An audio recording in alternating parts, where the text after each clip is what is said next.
Our story today is mysterious and strange, as usual. We will recount all the details of the story. We will work together and analyze all the details. Let me give you a little introduction to the topic and give broad lines about the story. A very heinous murder in a barbaric manner. It will shock everyone, and we will call this story The Mystery of the Red Bag. We ask you to follow and subscribe to the channel to provide you with other interesting stories. The events of our story began in one of the agricultural areas, a little far from the population centers. An unknown person called the police, and it was clear from his voice of fear and terror, and it was difficult for him to describe the scene. The police took the coordinates of the site and went directly to it. This event was on July 23, 2019. The police arrived and cordoned off the place. In full, the scene was very, very ugly. It was the remains of a charred corpse that was burned while it was inside a red suitcase. It was impossible for the investigators to identify the identity of the corpse, as it was worn out and charred a lot. From the beginning of the story, it is very complicated, and there is no evidence to start the search from the place where the corpse was found. Automatically, we can conclude that this place is not the location of the original crime scene, but rather the place where the killer decided to dispose of the body. The police began a comprehensive survey of the area in an attempt to find any thread that would help them solve this case, starting with the investigation of the people present in the area and ending with a review of all surveillance cameras in the area. And after probing, and by examining these cameras, the police noticed a rented car that had been present for a relatively long period of time in the area where the body was found. Immediately, the police contacted the car rental office, and they took the name of the person who rented the car at this time. With him, he rented the car one day before the crime occurred, and after extensive inquiries, it became clear to them that he works as a surgeon in a government hospital, and he travels a lot within the country due to the nature of his work as a surgeon. During this period, the doctor was outside the city, and after 3 days this doctor returned, and immediately the police arrested him and he was interrogated, and when they asked him why he was in this area where the body was discovered, he told them that he was on a family barbecue trip with some of his relatives, and he denied his relationship with the whole matter, but the police were not convinced of his words, and they decided to search his house. The doctor tried to remove it in various parts of the house, but its traces are still present, and the most concentrated area of blood is the shower area inside the bathroom. The strange thing that happened during the search process was when the police went to the surveillance camera's room, and after referring to the recordings that the cameras filmed, it was found that the cameras were disconnected. At a certain time in the morning period of the day preceding the discovery of the crime, and it was reconnected in the evening period.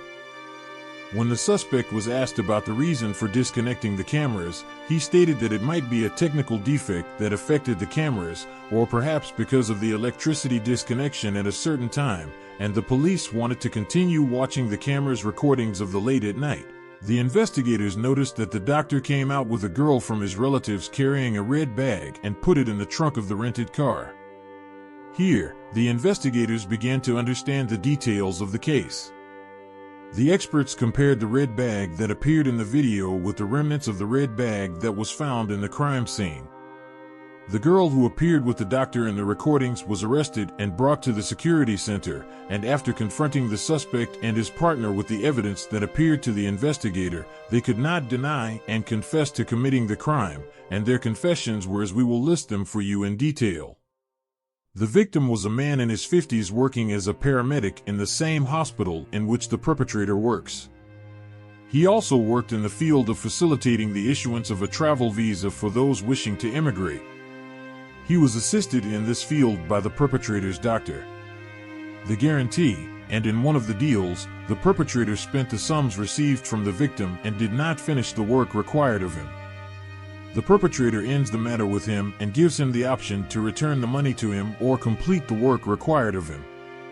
Indeed, the victim went to the perpetrator who received him and entered his house. The girl who appeared in the surveillance cameras was present in the perpetrator's house at this moment.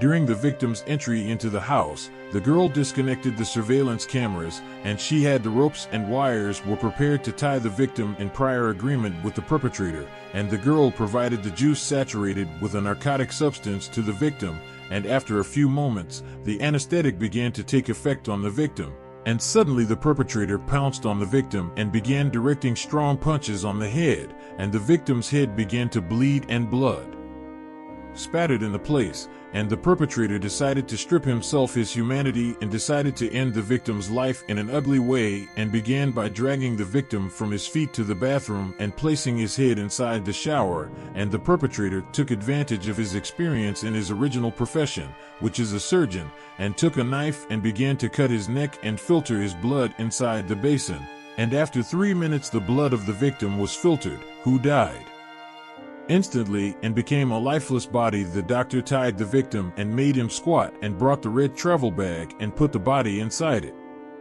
He and the girl who participated in the crime began to develop a plan to get rid of the body, and they decided to contact their relatives to coordinate a family barbecue trip, which was in a quiet area filled with trees and away from residential areas.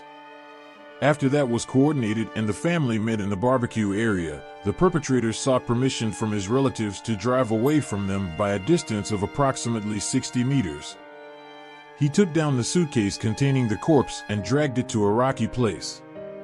He placed it on a large rock, laid wood on it, poured a large amount of gasoline on it, and covered it with sheep's wool until the temperature increased and it was completely charred from burning.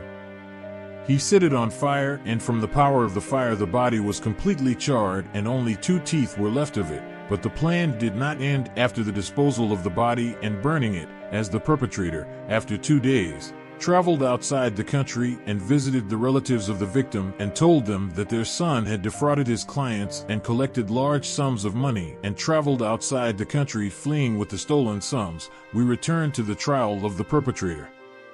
The trial continued for several sessions, and the perpetrator was charged with premeditated murder and the charge of preparation for murder with intent to steal.